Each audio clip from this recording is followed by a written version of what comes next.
Hi friends, ఒక 150 రూపాయలు ఒక లగ్గం అయిందంటే మీరు నమ్ముతారా? నిజంగానే అయింది. ఒక లగ్గం మన మహారాష్ట్రలోనే. మాజీ శిక్షక్ ఆमदार దత్తాత్రేయ సావంత్, వీళ్ళ అమ్మాయి సుష్మా సావంత్. ఆ పెళ్లి ఖర్చు ఒక 10 लाख రూపాయలు అవుతుండే.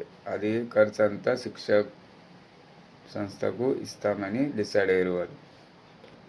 చెప్పేది ఏమంటే తాత్పర్య, మన గరీబ్ పరిస్థితిలో ఉన్నోళ్ళు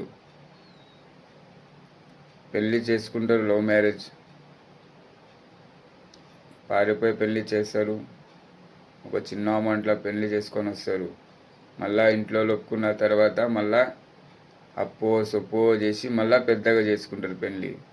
ఆ పెళ్ళి మనకు అవసరమా? ఒకసారి పెళ్ళి అయినాక మరొకసారి ఎందుకు చేసుకునేది?